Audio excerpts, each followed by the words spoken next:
Welcome back again to Educon academy students. और अभी जो हम पढ़ेंगे वो मेरा ख्याल से इस चैप्टर का सबसे मेन टॉपिक है। मतलब कोर्स वाइज मेन नहीं है, लेकिन अगर आप लोगों को ये चीज़ समझ आती है तो आप लोगों की जो हमेशा से क्वेरीज रही हैं, जो कि वेक्टर्स और स्केलर्स को समझने में रही हैं, वो चीज़ क्लियर करने में ये टॉपिक हेल्प करता है।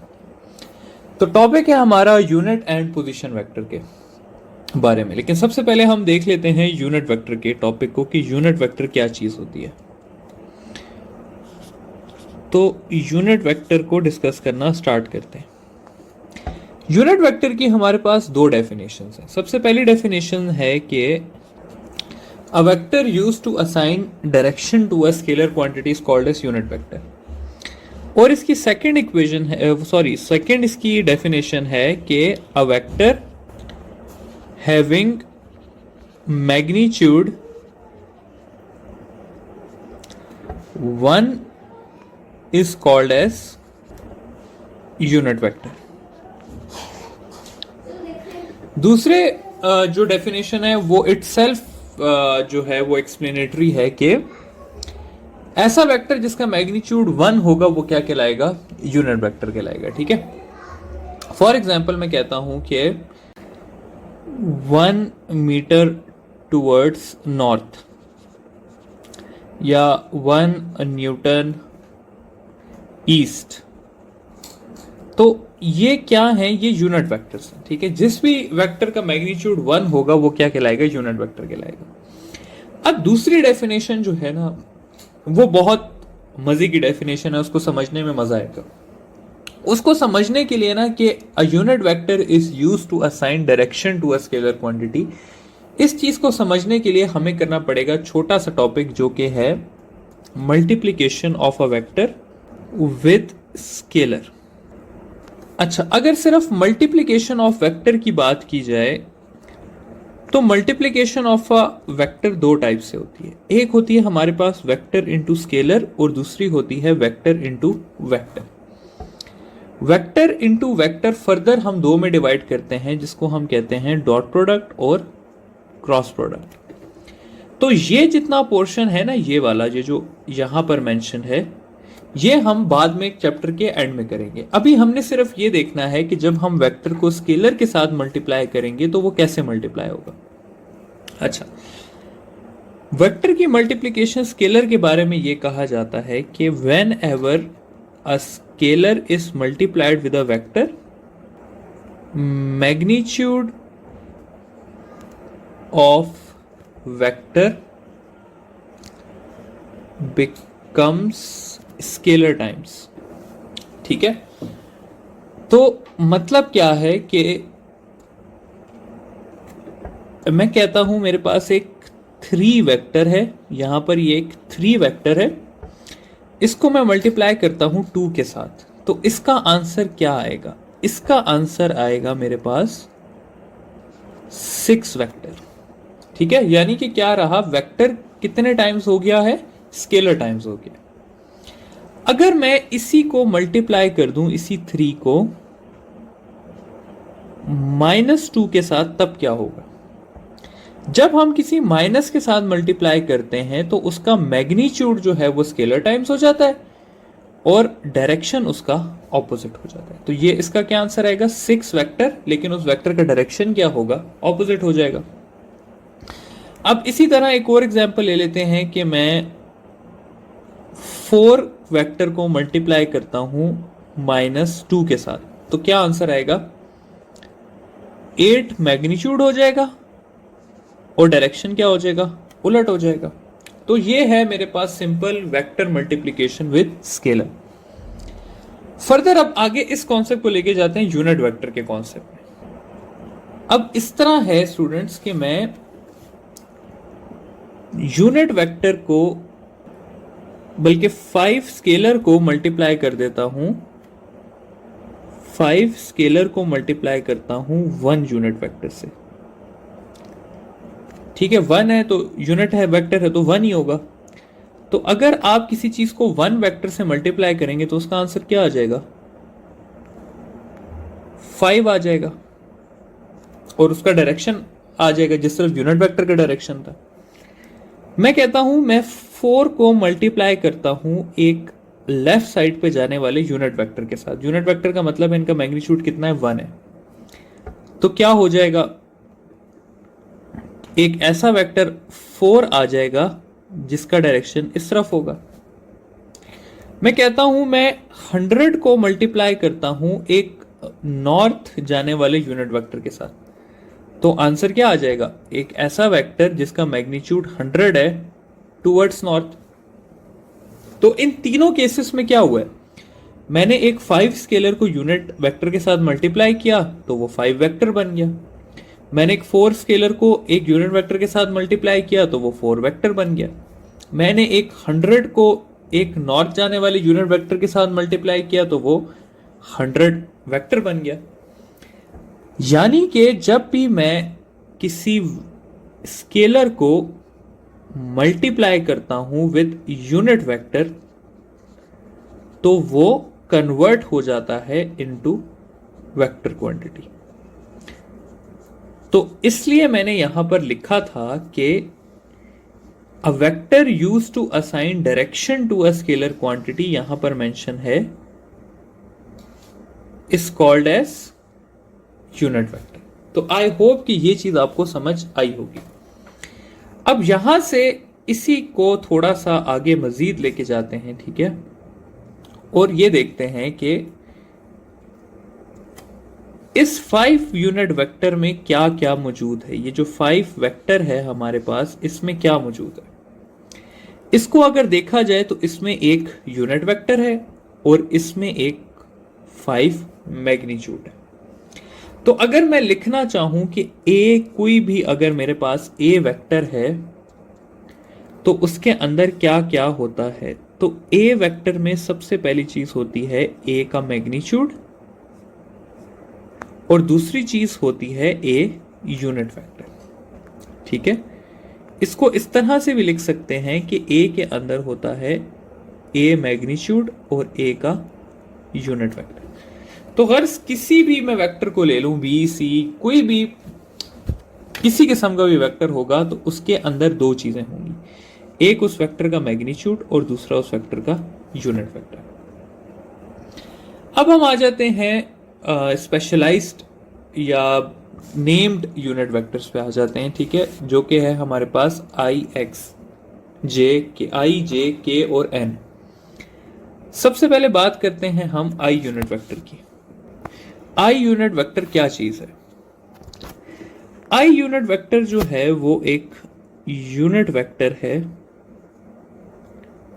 इन डायरेक्शन ऑफ एक्स एक्सिस, ठीक है। तो अगर मैं कहूं कि 3 इंटू आई, या जिसको हम लिखते हैं 3i, तो इसका क्या मतलब हुआ, इसका मतलब हुआ कि मैं 3 को मल्टीप्लाई कर रहा हूं x के यूनिट वेक्टर के साथ। तो इसका आंसर क्या आएगा, इसका आंसर यही आएगा ना कि 3 vector in the direction of x axis. तो अगर कोई चीज 3i लिखी हुई है या 4i लिखी हुई है या 5i लिखी हुई है, तो इसका मतलब है कि वो 3 जा रही है x एक्सिस में। यानी कि अगर 3i लिखा हुआ है तो इसका मतलब है कि एक वेक्टर 3 जा रहा है x एक्सिस में। j की बात की जाए कि j यूनिट वेक्टर क्या चीज है, तो j यूनिट वेक्टर है हमारे पास unit vector in direction of y axis. तो अगर इस तरह लिखा हुआ है कि 4 इंटू जे या सिंपली 4j, तो इसका क्या मतलब है, इसका ये मतलब है कि एक वेक्टर है जो कि 4 गया हुआ है j में, ठीक है, सिंपल सी चीज है। इसी तरह अगर मैं कहूं कि k यूनिट वेक्टर क्या चीज है, तो k यूनिट वेक्टर है unit vector in direction of z axis. तो अगर 5k लिखा हुआ है या 5 इंटू k लिखा हुआ है, तो इसका मतलब है एक ऐसा वेक्टर है जो 5 आ रहा है आउट ऑफ द पेज, ठीक है, वो 5 पेपर से बाहर आ रहा है। तो ये हो गया आई जे के यूनिट वेक्टर्स का हिसाब। अब आई जे के यूनिट वेक्टर्स को पोजीशन वेक्टर्स के तौर पे यूज किया जाता है, ठीक है, कि पोजीशन वेक्टर्स क्या चीज है।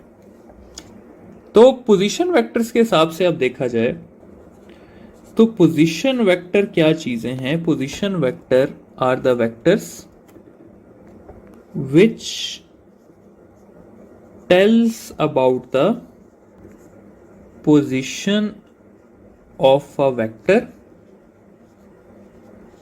On a coordinate system. कैसे?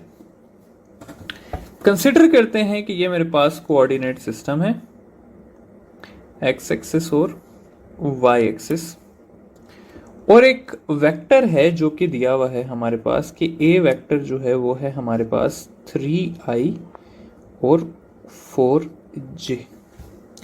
अभी हमें समझ आ गई कि 3i का मतलब है कि वेक्टर x एक्सिस में कितना गया हुआ है, 3 गया हुआ है, और y एक्सिस में कितना गया हुआ है, 4 गया हुआ है।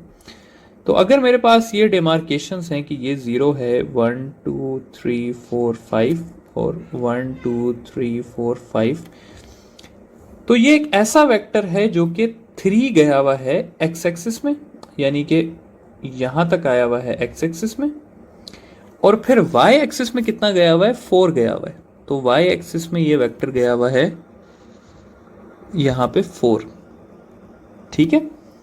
तो मेन वेक्टर किस तरह का हुआ हमारे पास, जो सही वेक्टर आया वो इस तरह का एक पर्पल वेक्टर हुआ, ठीक है। कि अगर मैं अब इस वेक्टर को देखूं तो इस वेक्टर में क्या है कि ये वेक्टर 3 जो है वो i में आया हुआ है और 4 जो है वो किस में गया हुआ है, y में गया हुआ है। तो 3i और 4j का क्या मतलब हुआ, ऐसा वेक्टर जो 3i में और 4 किस में है, y में। अब इसी के ऑपोजिट एक कंसिडर कर लेते हैं, चलो एक को माइनस कर लेते हैं कि b वेक्टर है मेरे पास -4i और +3j, ठीक है। तो यहां पर मार्किंग्स कर लेते हैं अपनी 1 2 3 4 5, 1 2 3 4 5। अच्छा, अब अगला जो है वो -4i है और +3j है। -4 का मतलब है कि वो वेक्टर नेगेटिव में यहां पर आया हुआ है, कितना आया हुआ है, 4 आया हुआ है, यानी कि यहां तक आया हुआ है, और फिर ऊपर कितना गया हुआ है, 3 गया हुआ है, यानी कि यहां तक गया हुआ है। तो इसका आंसर क्या होगा, ये इस तरह का होगा। तो अगर आप लोगों को ना सिर्फ नॉलेज है ना बेसिक आई जे के भाई आई जे के क्या होता है, के को भी हम डिस्कस भी कर लेते हैं, तो आप लोगों को देखते के साथ ही पता लग जाएगा कि वेक्टर की शेप तकरीबन किस तरह की है, ठीक है। फॉर एग्जांपल अगर मैं बात करूं, ड्रॉ किए बगैर एक बात करते हैं कि एक सी वेक्टर है जो कि है 5i और +1j। अब इसको दिमाग में सोचें कि इसकी शेप कैसी होगी, ये ऊपर की तरफ ज्यादा गया होगा या आगे की तरफ ज्यादा गया होगा। तो जाहिर बात है कि ये आगे की तरफ ज्यादा गया हुआ है, ऊपर की तरफ कम गया हुआ है। अगर मैं कोऑर्डिनेट सिस्टम के बगैर भी बनाऊं तो मेरा माइंड कहता है कि ये तकरीबन इस तरह का जो है ना वो कोई वेक्टर होगा, मोर और लेस इस तरह का होगा, ठीक है। अगर यही मैं कहूं कि ये एक -i -j है, इसको को मैं -i -j कर देता हूं, तो ये किस तरह का होगा, ये मुझे लगता है कि ये तकरीबन इस तरह का एक वेक्टर होगा, ठीक है। तो गर्ज कहने का ये है कि आपको जस्ट ये जो लिखी हुई चीजें हैं इनसे आप पहुंच सकते हैं कि वेक्टर की शेप कैसी है। पोजीशन वेक्टर बहुत हेल्पफुल चीज है। आगे कंसिडर कर लेते हैं जे एक्सिस वाले को, सॉरी के एक्सिस वाले को, कि वो कैसे अप्लाई होता है। तो के एक्सिस वाले की अगर बात की जाए कि के एक्सिस किस तरह अप्लाई होगा, तो अगेन मैं पेपर ड्रॉ करता हूं। इसको ड्रॉ करना बहुत मुश्किल है और समझ आना भी काफ़ी, क्योंकि इस तरह से पेपर पे ड्रॉ करना काफ़ी अजीब हो जाता है। तो अगेन ये हमारे पास पेपर है जिस पे बने हुए हैं एक्स वाई और जेड एक्सिस। तो ये आ गया हमारा एक्स एक्सिस, ये आ गया वाई, और z एक्सिस है हमारा इस तरह से पेज के बाहर, यूं करके। ठीक है, तो ये आ गया x, y और z एक्सिस। अब मैं कहता हूं कि एक वेक्टर है, वो है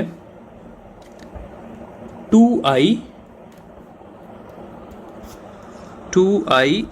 3j और 4k। इसका क्या मतलब है? इसका मतलब है कि वो 2 आया हुआ है, अगर ये मार्किंग्स हैं 1 2 1 2 3 4 1 2 3 4, ठीक है। तो इसका ये मतलब है कि वो वेक्टर गया हुआ है 2x में ऐसे करके, फिर वो गया हुआ है 3j में ऐसे करके, और फिर वो आया हुआ है 4k में ऐसे करके। तो अगर मैं इसका एक नेट रिजल्टेंट बनाऊंगा तो वो होगा यहां से लेकर यहां तक, ठीक है, ऐसे करके एक वेक्टर होगा, जो पर्पल मैंने ड्रॉ किया। तो ये है एक्स वाई जेड एक्सिस और आई जे के की कहानी, कि आई जे के बेसिकली हमें प्रेजेंट क्या चीज़ कर रहे होते हैं, ठीक है। तो आई होप कि ये चीज़ आपको समझ आ गई होगी, यूनिट वेक्टर और ये पोजीशन वेक्टर के टॉपिक्स।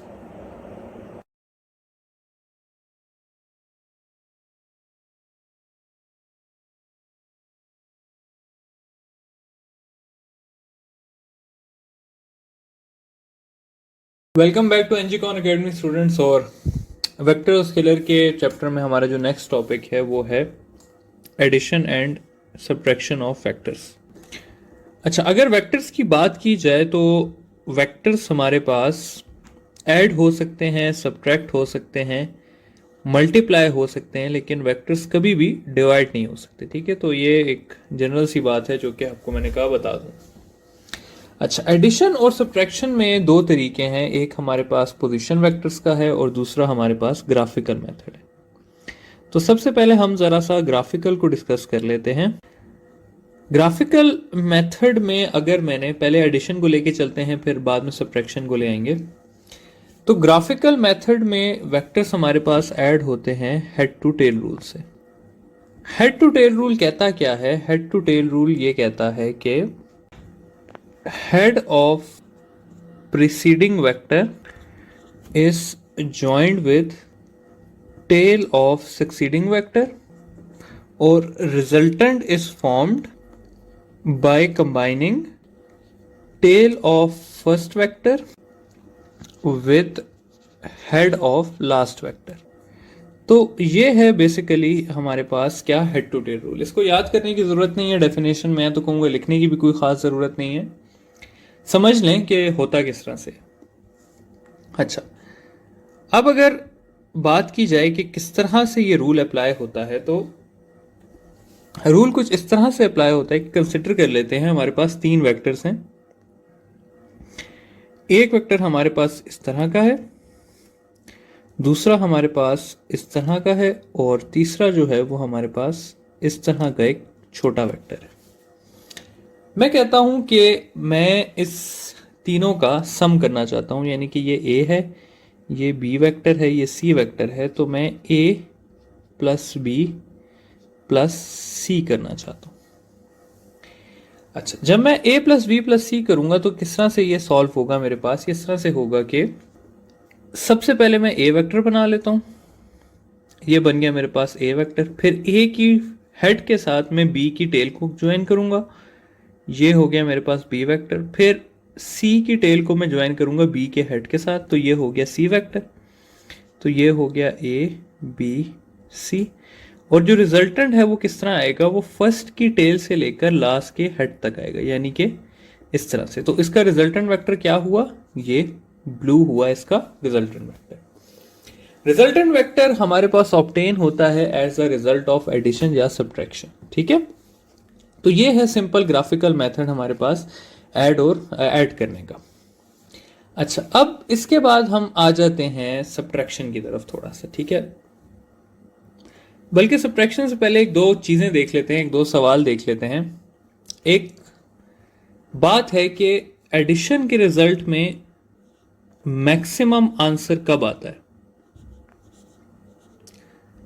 मैक्सिमम आंसर तब आता है कि जब दो वेक्टर्स के बीच में एंगल जो है वो हमारे पास 0 डिग्री का हो। फॉर एग्जाम्पल मैं कहता हूं मेरे पास एक वेक्टर है, ए वेक्टर है जिसका मैग्नीट्यूड है 3 और बी वेक्टर है जिसका मैग्नीट्यूड है मेरे पास 4। एंगल की कोई बात मैंने नहीं की, मैं कहता हूं इनका मैक्सिमम आंसर कब होगा। मैक्सिमम आंसर तब होगा कि जब ये 3 वेक्टर और ये 4 वेक्टर, इन दोनों के बीच का जो एंगल है वो कितना हो, 0 डिग्री हो। तब आंसर क्या आएगा, मैक्सिमम आएगा। और तब आंसर होगा कितना, तब आंसर मेरे पास होगा magnitude A plus magnitude B के, जो कि हो जाएगा 3 + 4 और 7 हो जाएगा। तो जब भी मेरे पास एंगल 0 डिग्री होता है तो मैं इन दोनों को डायरेक्टली ऐड कर देता हूं, तो मेरे पास क्या आ जाता है, आंसर आ जाता है। मिनिमम आंसर कब होगा, मिनिमम आंसर तब होगा जब दोनों के बीच में जो एंगल होगा वो कितना होगा, 180 डिग्री होगा। ठीक है, फॉर एग्जाम्पल अगेन यही वाला केस ले लेते हैं। तो मिनिमम आंसर कब आएगा, जब 3 वेक्टर इस तरह होगा और 4 वेक्टर इसके ऑपोजिट होगा, यानी इस तरह होगा, और रिजल्टेंट कितना आएगा मेरे पास, फर्स्ट के लेके लास्ट की टेल तक आ जाएगा, तो ये आ जाएगा -1। तो जब एंगल 180 डिग्री होगा तो क्या होगा, मैं फर्स्ट वेक्टर में से सेकंड को माइनस कर दूंगा। सिंपल, जब एंगल 180 डिग्री हुआ तो आंसर आ जाएगा इसका -1। ठीक है, तो ये है मैक्सिमम और मिनिमम वाली बात। अब एक सवाल आता है कि 2 vector having magnitude 3 and 5 are added together, their resultant is। ठीक है, और ऑप्शंस में आपके पास दिया होगा 10, 2 नहीं 1, 13 और फाइनली 7। और ये आपके पास टोटल सवाल है। अब अगर आप 3 और 5 को देखें तो 3 और 5 जब मैं 0 डिग्री पे अरेंज करूंगा तो इनका मैक्सिमम आंसर कितना आ सकता है, 3 + 5 जो कि 8 होता है। और अगर मैं मिनिमम आंसर की बात करूं तो मिनिमम आंसर इनका 180 डिग्री पे आ सकता है, 5 - 3 जो कि होता है 2। तो इसका आंसर रेंज करेगा मेरे पास 8 और 2 के बीच में। अब मैं अगर पहले की बात करूं तो यहां पर है 10 जो है वो ग्रेटर देन 8 है, तो ये पॉसिबल नहीं है। 1 स्मॉलर देन 2 है, तो ये भी पॉसिबल नहीं है। 13 की अगर मैं बात करूं तो 13 भी पॉसिबल नहीं है। तो इसका जो पॉसिबल आंसर है वो क्या है, 7 है हमारे पास। ठीक है, तो 7 क्या है, करेक्ट आंसर है। तो ये इस तरह से सॉल्व हो गया हमारे पास। आगे जाते हैं, थोड़ा सा एक और सवाल की तरफ जाते हैं। वो आ जाती है बात कम्यूटेटिव प्रॉपर्टी से रिलेटेड। कम्यूटेटिव प्रॉपर्टी क्या है, कम्यूटेटिव प्रॉपर्टी ये है कि आपके पास जो a + b का आंसर आएगा वही आपके पास b + a का भी आंसर आएगा। देख लेते हैं कैसे, वेक्टर्स ड्रॉ कर लेते हैं। मैं कहता हूं ये मेरे पास a है और ये है मेरे पास b। ठीक है, मैं पहले a + b करता हूं। तो पहले कर लेते हैं a + b, यानी कि a को पहले बनाते हैं, ये a आ गया, ये b आ गया। और दूसरे केस में b + a करते हैं, यानी कि पहले b को बना लेते हैं और फिर a को बना देते हैं।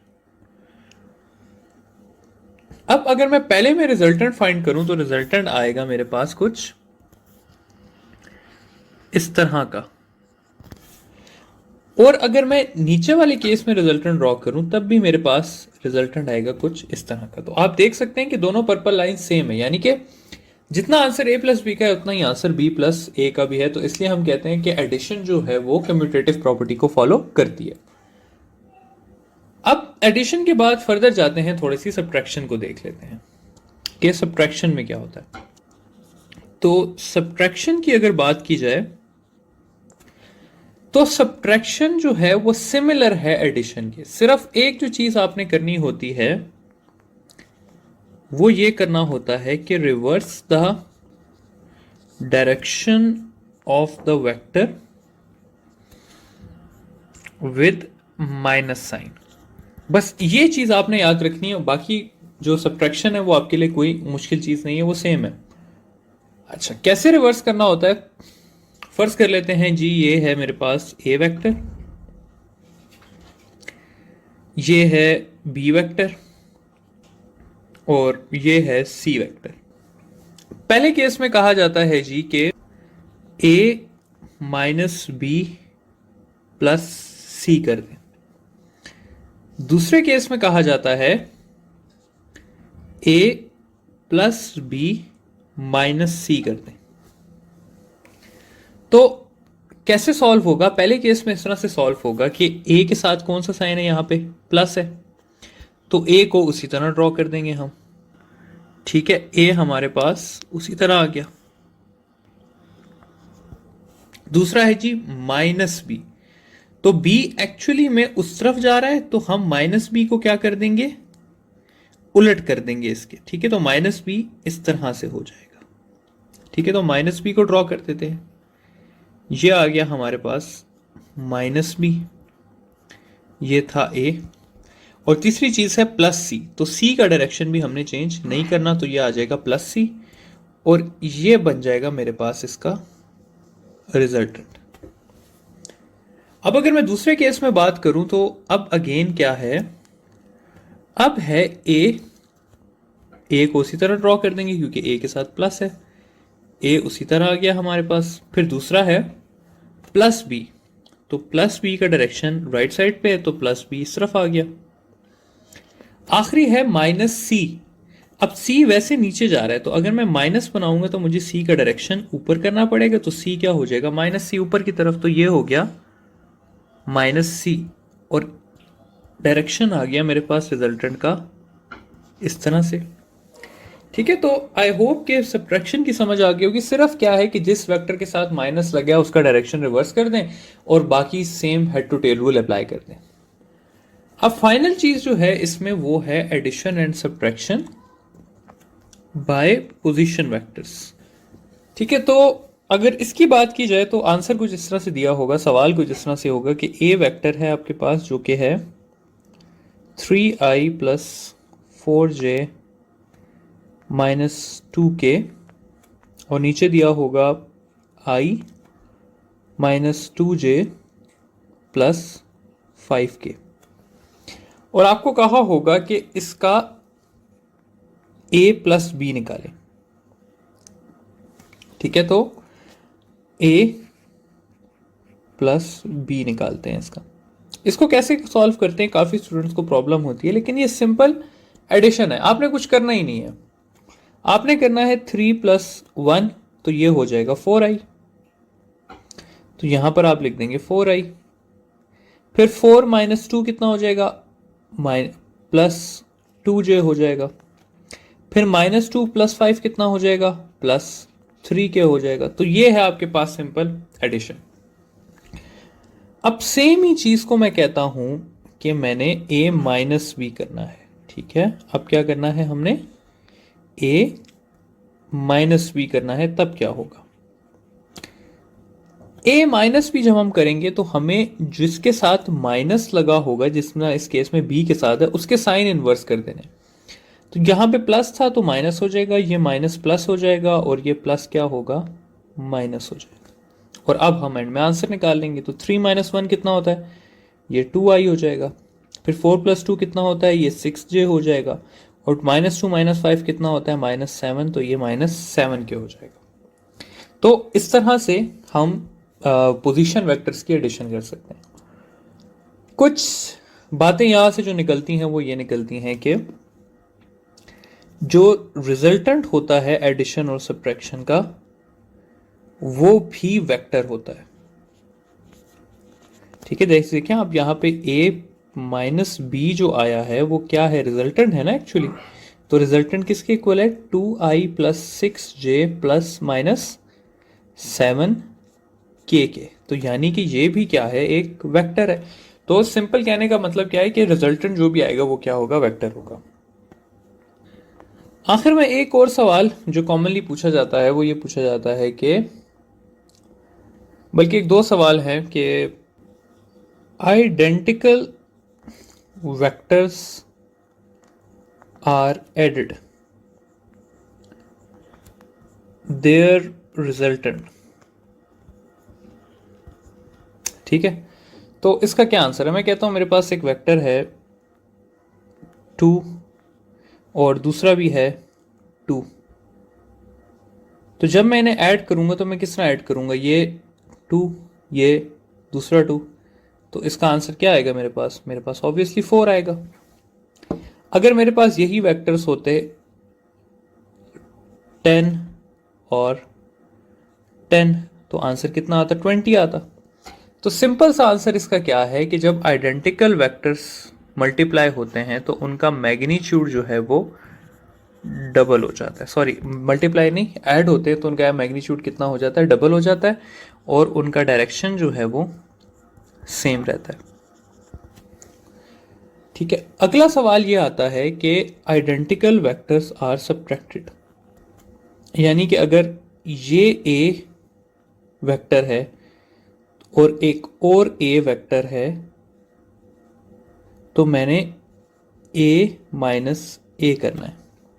तो ए माइनस ए का आंसर कितना आएगा, ए माइनस ए का आंसर आएगा 0, यानी कि नल वेक्टर। तो इसका आंसर क्या हुआ मेरे पास, इसका आंसर हुआ नल वेक्टर।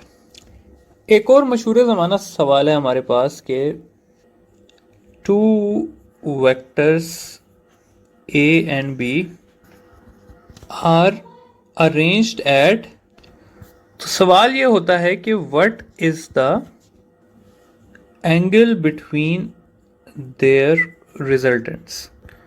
ठीक है, तो ये एक सवाल है। मैं कहता हूं कि ए वेक्टर है मेरे पास ब्लू वाला, तो ये आ गया ए वेक्टर, और बी वेक्टर जो है वो कुछ इस तरह से है वाई एक्सिस में, ताकि एंगल दोनों के बीच में कितना हो, 90 डिग्री हो। तो ये ए है ब्लू वाला और येलो वाला क्या है, बी वेक्टर है। तो पहले मैं ए प्लस बी कर लेता हूं, तो ये आ गया ए प्लस बी। तो ए प्लस बी का वेक्टर कुछ इस तरह से आ जाएगा।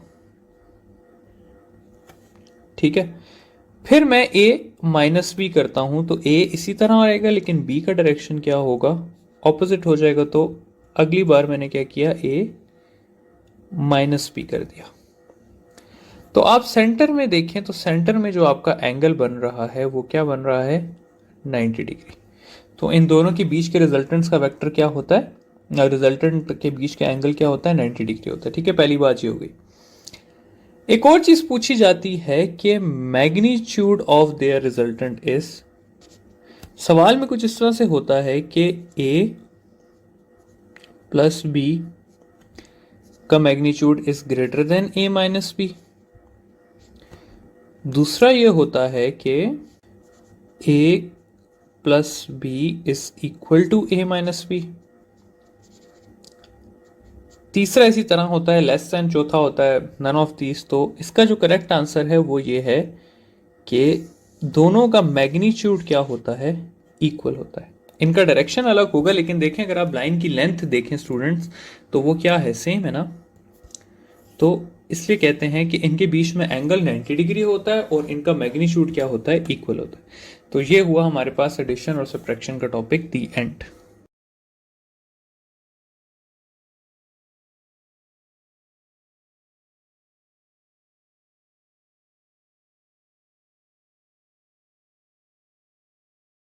टू एनजीकॉन एकेडमी स्टूडेंट्स, और अब जो हमारा नेक्स्ट टॉपिक है वो है रेजोल्यूशन ऑफ वेक्टर्स से रिलेटेड। ठीक है, रेजोल्यूशन ऑफ वेक्टर्स और कंपोनेंट्स ऑफ वेक्टर्स से रिलेटेड। पहले हमें कंपोनेंट्स करना पड़ेगा और फिर हम रेजोल्यूशन ऑफ वेक्टर की तरफ आएंगे। तो पहले चीज डिस्कस कर लेते हैं कंपोनेंट्स ऑफ वेक्टर को। वेक्टर की अगर बात की जाए तो पहला सवाल ये आता है कि a vector can have how many components? ये आता है हमारा पहला सवाल। और काफी लोग अभी इसका जवाब सोच रहे होंगे 2, कुछ जो थोड़े लाइक हैं वो कह रहे होंगे 3, और कुछ जो बहुत ही ज्यादा फिर एक्सपर्ट हैं उन्होंने सही आंसर दिया होगा, और इसका आंसर है इनफाइनाइट। कि a vector have how many components? A vector have infinite components. ठीक है, can have infinite. For example मैं कहता हूं ये एक वेक्टर है और मैं पूछता हूं कंपोनेंट्स इसके कितने? कंपोनेंट्स का मतलब क्या होता है? Parts from which a vector is made. तो बिल्कुल पॉसिबल है कि ये जो वेक्टर है ये 1, 2, 3, 4, 5, 6, 7, 8, 9, 10, 11, 12, 13, 14, 15, 16 अनलिमिटेड वेक्टर से मिलके बनाओ। ये तो मैंने बहुत थोड़ा ड्रॉ किया ना, हो सकता है कि यहां से पूरी दुनिया से स्टार्ट हुआ हो और फिर यहां पर आके एंड हुआ हो। तो गर्ल्स कहने का मतलब क्या है कि ये जो वेक्टर है, एक वेक्टर के पास इनफाइनाइट कंपोनेंट्स हो सकते हैं। ठीक है, अब अगला सवाल ये आता है कि इस सब के बाद कि a vector can have how many perpendicular components? Perpendicular components का मतलब ऐसे कंपोनेंट्स होता है जिनके बीच में एंगल जो है वो 90 डिग्री। तो इसका आंसर है कि मैक्सिमम 3, यूजली 2। ठीक है, तो मैं कहता हूं कि ये एक वेक्टर है, इस तरह से पड़ा हुआ है हमारे पास। इसके पास कितने ऐसे कंपोनेंट्स हो सकते हैं जो एक दूसरे के परपेंडिकुलर हों? तो इसके पास सिर्फ 2 ऐसे कंपोनेंट्स हो सकते हैं, ये वाले, कि इन दोनों के बीच में एंगल कितना है? 90 डिग्री है। ठीक है, तो एक वेक्टर के पास मैक्सिमम 3 लेकिन यूजली 2 कंपोनेंट्स हो सकते हैं जो कि आपस में परपेंडिकुलर हो। अच्छा, अब परपेंडिकुलर कंपोनेंट्स को हम थोड़ा सा डिस्कस कर लेते हैं। मैं कहता हूं कि ये है मेरे पास एक रेक्टेंगुलर कोऑर्डिनेट सिस्टम, और इसमें जो है ये वेक्टर कुछ इस तरह से पड़ा हुआ है। ठीक है, ये एक्स एक्सिस में इतना गया हुआ है, यहां तक आया हुआ है, और वाई एक्सिस में ये कुछ यहां तक आया हुआ है। ठीक है, तो ये है मेरे पास एक वेक्टर जिसको मैंने रिप्रेजेंट कर दिया एक्स और वाई एक्सिस के हिसाब से। अब अगर मैं इस वाई एक्सिस की इमेज इस जगह पर लाके लूं तो वो कुछ इस तरह से बन जाएगी। ठीक है, तो ये है मेरे पास मेन वेक्टर जिसको मैं कह देता हूं ये आर वेक्टर है। ये जो है उस आर का एक्स कंपोनेंट है जिसको मैं आर एक्स कह सकता हूं, और ये जो है ये उसका y कंपोनेंट है जिसको मैं आर वाई कह सकता हूं। ठीक है, तो अगर मैं कहूं कि आर वेक्टर किससे मिलके बना है, तो आर वेक्टर आपके पास मिलके बना है आर एक्स आई से और आर वाई जे से। ठीक है, या इसको ऐसे भी कह सकते हैं कि आर वेक्टर मिलके बना है आर एक्स वेक्टर से और आर वाई वेक्टर से। अब मैं आ जाता हूं मैग्नीट्यूड ऑफ एक्स कंपोनेंट पे, यानी कि आर एक्स के मैग्नीट्यूड पे, कि आर एक्स किसके इक्वल होता है। तो मैं कहता हूं कि अगर ये थीटा है तो ये एक पैथागोरस ट्रायंगल बन गया ऐसे करके। ठीक है, तो ये अगर एक्स है तो ये आर है, तो यानी कि ये बेस है और ये हाइपोटेन्यूज है। तो बेस हमारे पास इक्वल होती है हाइपोटेन्यूज यानी कि आर कॉस थीटा के। तो ये है मेरे पास magnitude of what? X component. अब एक और है कि मैग्नीट्यूड ऑफ वाई कंपोनेंट कितना होता है। तो magnitude of Y component equal होता है R Y is equal to R sine of theta. ठीक है, तो अब अगर मैं समराइज करूं इस सारी चीज को तो एक सवाल कर लेते हैं। ठीक है, सवाल कुछ इस तरह से कर लेते हैं कि अ force of 10 Newton makes an angle of 30 degree with horizontal. What is the magnitude of x and y components? ठीक है, बहुत इजी सा सवाल है। अब अगर मैं बात करूं एफ एक्स की, तो एफ एक्स इक्वल हो जाएगा एफ कॉस थीटा के। एफ है हमारे पास 10, तो 10 कॉस थीटा हो जाएगा। एफ वाई की बात करूं तो एफ वाई इक्वल है एफ साइन थीटा के, तो वो हो जाएगा 10 साइन 30। तो इसका आंसर आ जाएगा 5 न्यूटन और इसका आंसर आ जाएगा 8.6 न्यूटन। ठीक है, तो इस तरह से मैं क्या कर देता हूं, एक्स और वाई कंपोनेंट्स को सॉल्व कर लेता हूं।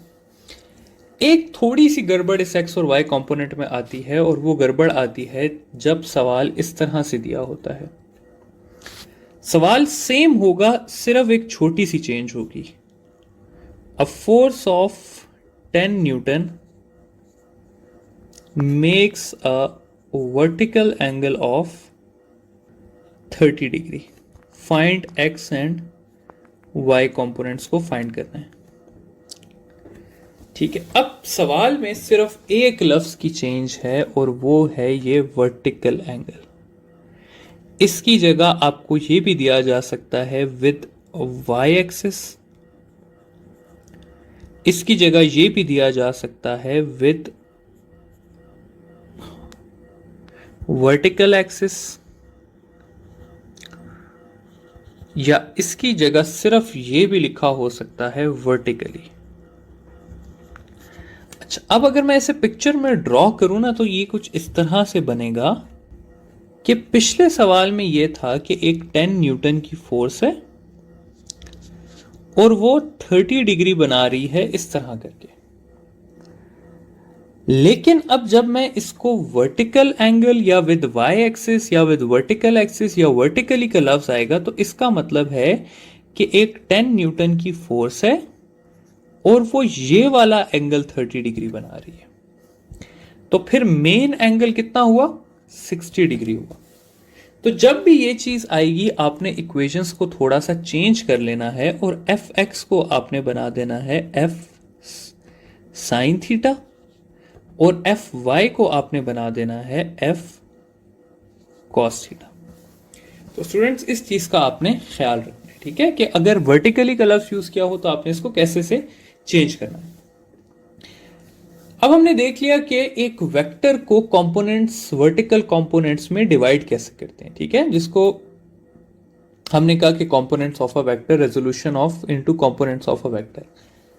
अब हम ये देखते हैं कि कंपोनेंट से वापस वेक्टर कैसे बनता है। ठीक है, तो अब ये जरा देख लेते हैं। तो टॉपिक का नाम कुछ इस तरह से है कि determination of vector from its perpendicular components या रेक्टेंगुलर कंपोनेंट्स, एक ही बात है। तो ये कैसे करते हैं हम, इसका ये आंसर है कि अभी हमने क्या किया था कि हमने एक वेक्टर को तोड़ा था और तोड़ के हमने कहा था कि ये इसका y कंपोनेंट है और ये इसका x कंपोनेंट है। अब ये उलट हो गया है टॉपिक। इस टॉपिक में हमने क्या किया है, इस टॉपिक में हमने ये किया है कि हमारे पास एक x कंपोनेंट है, ये है हमारे पास rx है, और एक है हमारे पास y कंपोनेंट है जो यहां पर है, और वो है ry। या इसको मैं यहां पर भी ड्रॉ कर सकता हूं ऐसे करके, वो है ry। और जो अब इससे मैंने बताना है कि रिजल्टेंट क्या है। रिजल्टेंट बनेगा कैसे, यहां से मैं यहां तक ज्वाइन कर लूंगा तो मेरे पास क्या बन जाएगा, रिजल्टेंट बन जाएगा। तो ये आ गया मेरे पास ry और ये आ गया रिजल्टेंट। अब बात यह है कि पहली चीज जो हमें पता होनी चाहिए वो पता होनी चाहिए कि रिजल्टेंट वेक्टर फॉर्म में कितना होगा। तो रिजल्टेंट वेक्टर फॉर्म में होगा कुछ इस तरह से कि resultant is equal to R X vector plus R Y vector, या इसको ऐसे भी लिखा जा सकता है R X I plus R Y J. ठीक है, ये है मेरे पास वेक्टर फॉर्म इस वेक्टर की। दूसरी चीज ये है कि मैग्नीट्यूड ऑफ रिजल्टेंट कितना होगा। तो मैग्नीट्यूड ऑफ रिजल्टेंट कितना होगा, मैग्नीट्यूड के लिए हम पाइथागोरस थ्योरम यूज करेंगे जो कि कहता है कि R square is equal to magnitude of R X square plus magnitude of R Y square.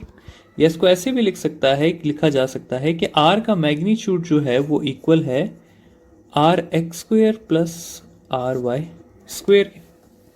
ठीक है, आखिरी चीज जो हमें पता होनी चाहिए वो है ओरिएंटेशन ऑफ वेक्टर या एंगल ऑफ वेक्टर। तो ओरिएंटेशन की या एंगल की बात कर लेते हैं।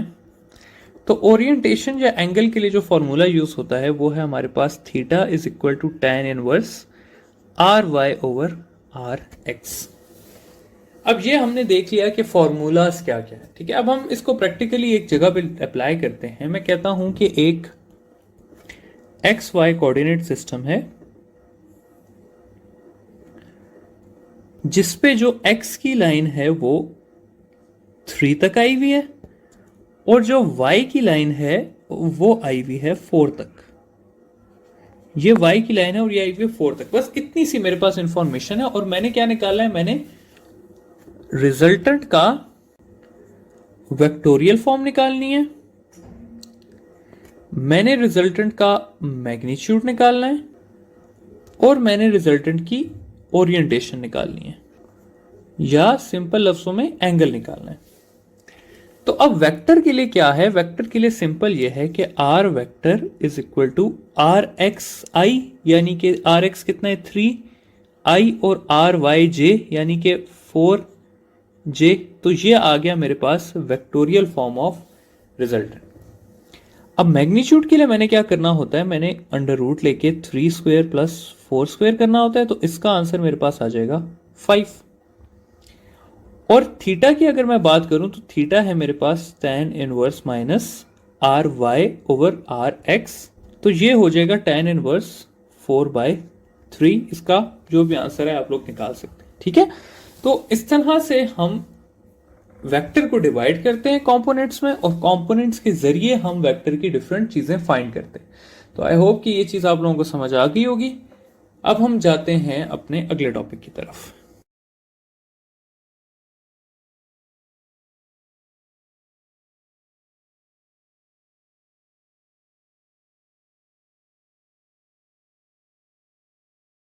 Back to NGcon academy students again. और अभी जो नेक्स्ट टॉपिक है वो बहुत अच्छा मजे का टॉपिक है और आगे के टॉपिक से रिलेटेड बहुत इंपॉर्टेंट है ये। ठीक है, क्योंकि वर्क के मैंने लास्ट टाइम देखे 3-4 सवाल ऐसे थे जो इससे आए हुए थे, अभी मैं डिस्कस भी कर लूंगा। इसके अलावा पावर का एक सवाल था जो इससे आया हुआ था।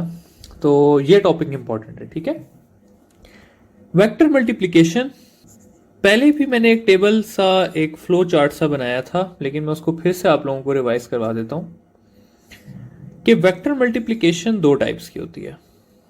पहली होती है वेक्टर इनटू स्केलर और दूसरी होती है वेक्टर इनटू वेक्टर।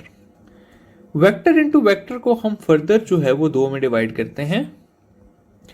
एक को हम कह देते हैं डॉट प्रोडक्ट और दूसरे को हम कह देते हैं क्रॉस प्रोडक्ट। तो कुछ इस तरह से एक डिवीजन है इसका। ये जो फर्स्ट वाला पोर्शन है वेक्टर इनटू स्केलर वाला, ये मैंने आपको यूनिट वेक्टर के टॉपिक के साथ पढ़ा दिया। और अभी ये वाला जो एरिया है हमारा, ये जो राइट साइड पे है लाइन के, इसको हमने स्टडी करना है। तो सबसे पहली चीज जो आती है हमारे पास वो आ जाती है वेक्टर इनटू वेक्टर मल्टीप्लिकेशन में डॉट प्रोडक्ट की। डॉट प्रोडक्ट को हम स्केलर प्रोडक्ट भी कहते हैं।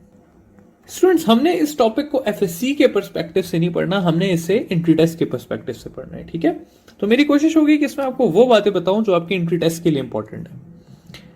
तो डॉट प्रोडक्ट की डेफिनेशन कुछ इस तरह सी है कि when 2 vectors are multiplied and their resultant and their product, sorry resultant addition और सब्ट्रैक्शन के लिए सिर्फ यूज होता है, and their product is a scalar quantity.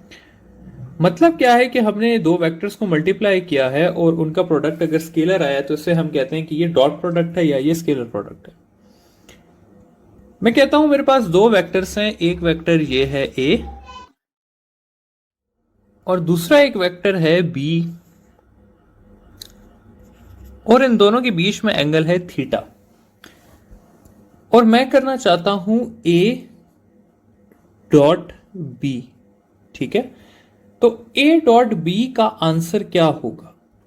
A dot B का आंसर कुछ इस तरह से होगा स्टूडेंट्स के ए डॉट बी हमारे पास आ जाएगा A dot B is equal to A B cos theta. ठीक है, बी कॉस थीटा का क्या मतलब है? ये जो बी कॉस थीटा हमारे पास यहां पर लिखा हुआ है, इसका मतलब मैं यहां पर बी एक्स भी लिख सकता हूं, क्योंकि B cos theta is B X, अभी हमने पढ़ा था थोड़ी देर पहले। तो बी एक्स का मतलब है कि एक्स कॉम्पोनेंट ऑफ बी, जो कि बनता है ये।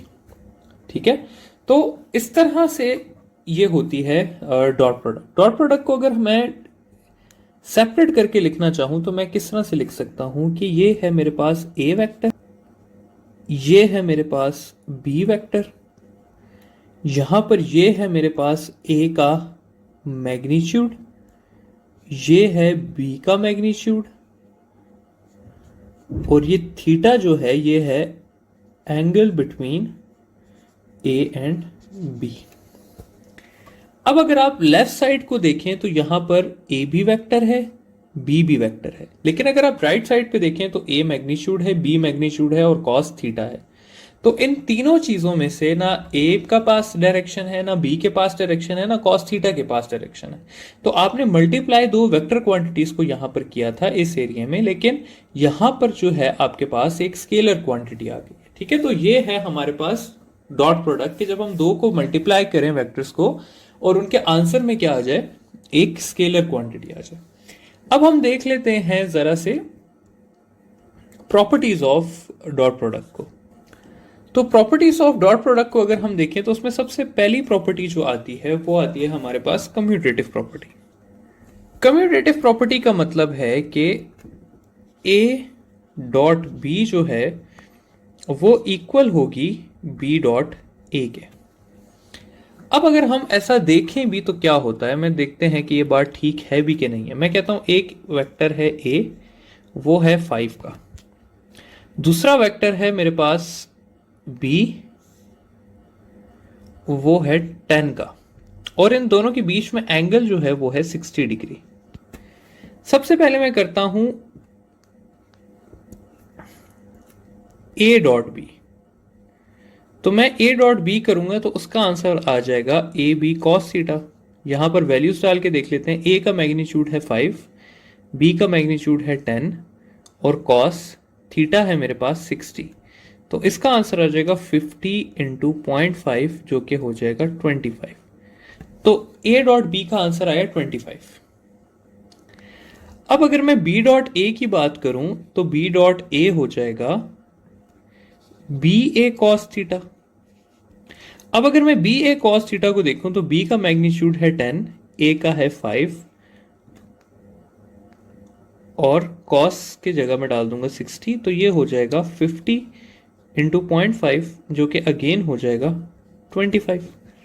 तो देखें ए डॉट बी का जो आंसर था वही मेरे पास बी डॉट ए का भी था। तो इसलिए कहा जाता है कि ये जो डॉट प्रोडक्ट है ये कम्यूटेटिव प्रॉपर्टी को फॉलो करता है। दूसरी जो इसकी प्रॉपर्टी है वो है सेल्फ मल्टीप्लिकेशन की प्रॉपर्टी। तो अगर मैं सेल्फ मल्टीप्लिकेशन करूं यानी कि ए डॉट ए, तो डॉट प्रोडक्ट में इसका आंसर आएगा ए स्क्वेयर। कैसे आएगा देख लेते हैं। मैं कहता हूं मेरे पास दो वेक्टर, एक वेक्टर है जो कि है ए, ठीक है, और वो है 5 के इक्वल, लेट्स से 5 के इक्वल। तो मैं कर लेता हूं ए डॉट ए, तो A dot A is equal to A cos of theta. अब a कितना है 5 है, b कितना है 5 है, और cos थीटा कितना होगा, दोनों अगर एक ही है तो दोनों के बीच में एंगल 0 ही होगा। cos 0 होता है 1, तो ये हो जाएगा 5 इंटू 5 इंटू 5 1, तो इसको मैं लिख दूंगा 5 का स्क्वायर। ठीक है, तो ये हो गया मेरे पास क्या कि अगर मैं सेल्फ मल्टीप्लाई करूंगा डॉट प्रोडक्ट के फॉर्म में तो उसका आंसर आएगा उसी चीज का स्क्वायर। ये होगी दो प्रॉपर्टीज। तीसरी प्रॉपर्टी की तरफ चलते हैं, तो तीसरी प्रॉपर्टी आ जाती है मेरे पास यूनिट वेक्टर की डॉट मल्टीप्लिकेशन। डॉट में पहली चीज आ जाती है आपके पास आई dot I, J dot J, के डॉट के की बात, और इन सब का आंसर होता है 1। और दूसरी चीज आप लोगों के पास आ जाती है, बल्कि इधर ड्रॉ कर देते हैं, I dot J, J dot K dot I, J dot I, या कोई भी ऑपोजिट वाले, तो इन सब का आंसर आता है 0। अब हम इसमें भी देख लेते हैं कि क्यों इनका आंसर 1 आता है और क्यों 0 आता है। यहां पर हम कर लेते हैं आई डॉट आई। तो अगर i पहला वेक्टर है तो i का मैग्नीट्यूड कितना होता है 1, और दूसरा i का भी कितना होगा 1, और cos इनके बीच कितना होगा 0 होगा, क्योंकि दोनों x एक्सिस पे हैं। तो इसका आंसर आ जाएगा 1 इंटू 1 इंटू 1, जो कि होगा 1। इसी तरह अगर मैं k डॉट के भी कर लूं तो मेरे पास क्या आंसर आएगा, मेरे पास आंसर आएगा 1 इंटू 1 इंटू 1, जिसका आंसर होगा 1। और सेम j के साथ भी केस है। लेकिन अगर मैं बात कर लूं इस साइड पे, तो i डॉट जे करके देखते हैं। i वेक्टर है x एक्सिस पे, j वेक्टर है y एक्सिस पे। दोनों के बीच में एंगल कितना है 90 डिग्री है। तो i डॉट जे करके देख लेते हैं। i डॉट जे, i का मैग्नीट्यूड कितना है 1, j का मैग्नीट्यूड कितना है 1, और cos के साथ क्या लगा दूंगा 90 डिग्री। cos 90 होता है हमारे पास 0, तो ये बन जाएगा 0। इसी तरह मैं j डॉट के करूं, k डॉट आई करूं, सबके बीच में एंगल कितना है 90 डिग्री, और आंसर कितना आता जाएगा 0 आता जाएगा। सिंपल समरी क्या है कि अगर आप i डॉट आई करेंगे, j डॉट जे करेंगे और k डॉट के करेंगे तो आंसर कितना आएगा 1 आएगा। जबकि अगर आप i dot J, j dot के, k डॉट आई या इस तरह की कोई मल्टीप्लीकेशन करेंगे तो आंसर क्या आएगा 0 आएगा। तो आई होप कि ये चीज आपको समझ आ गई। फाइनल प्रॉपर्टी के ऊपर जाते हैं, जो कि है पोजीशन वेक्टर की multiplication. Dot product with position vector multiplication. ठीक है, तो इसका सवाल कुछ इस तरह से होगा कि ए वेक्टर है मेरे पास जो कि है 3i प्लस 4j, और बी वेक्टर है मेरे पास 2i minus 3j plus 8k, और यहां पर भी एक वैल्यू डाल देते हैं, लेट से 2 डाल देते हैं, 2k डाल देते हैं, और मैं करना चाहता हूं a डॉट बी। तो इसको कैसे सॉल्व करते हैं? इसको सॉल्व करना स्टूडेंट्स बहुत ही सिंपल है। आपने क्या करना है कि सिर्फ इन वैल्यूज को मल्टीप्लाई करना है। 3 2 जार कितना होता है 6 होता है, i डॉट आई 1 होता है, तो उसको लिखने की जरूरत नहीं है। 4 3 जार 12 होता है, तो यहां पर आप लिख देंगे -12। j डॉट जे अगेन 1 होता है, फिर 8 2 जार कितना होता है 16 होता है, तो ये 16 आ जाएगा, और k डॉट के अगेन 1 होता है, तो ये क्या हो जाएगा, ये हो जाएगा आपके पास 4 और प्लस 6 10 यूनिट्स इसका आंसर आ जाएगा। ठीक है, तो ये एक बहुत सिंपल सी चीज है। अब इसी में वर्क का सवाल आया होता है। वर्क को देखने से पहले हम देख लेते हैं एग्जाम्पल्स ऑफ डॉट प्रोडक्ट की, कि डॉट प्रोडक्ट की क्या एग्जाम्पल्स है। तो एग्जाम्पल्स ऑफ डॉट प्रोडक्ट में आपके पास आ जाता है वर्क, एक बहुत बड़ी एग्जाम्पल है। वर्क क्या होता है हमारे पास, एफ डॉट डी, फोर्स और डिस्प्लेसमेंट का डॉट प्रोडक्ट। इसके अलावा आपके पास आ जाता है पावर। पावर किसका होता है, पावर आपके पास फोर्स और वेलोसिटी का हो जाता है। ठीक है, तो ये दो मेजर एग्जांपल्स हैं। तीसरी एक और है flux, electric flux, magnetic flux. Flux की बात करें तो इलेक्ट्रिक फ्लक्स इक्वल होता है dot product of electric field and vector area की। मैग्नेटिक फ्लक्स की बात करें तो मैग्नेटिक फ्लक्स इक्वल होता है dot product of magnetic field and vector area. तो ये कुछ एग्जांपल्स हैं जो आपकी किताब में हैं डॉट प्रोडक्ट की। अब इसमें वर्क की एक एग्जांपल लेके चलते हैं कि वर्क के बारे में कहा हुआ था कि a force of 3I plus 2J acts on a body and it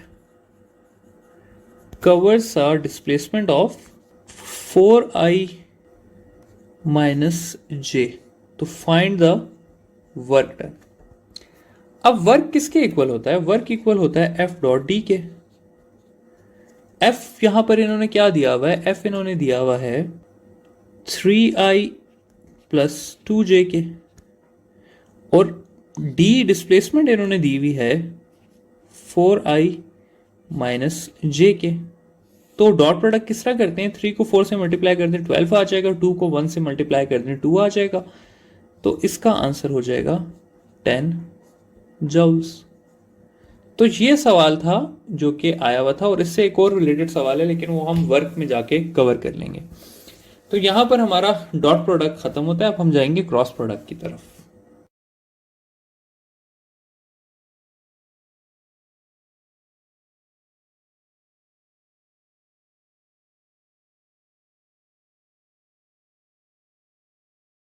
to एनजी कॉन अकेडमी स्टूडेंट्स, और अब हम करेंगे क्रॉस प्रोडक्ट।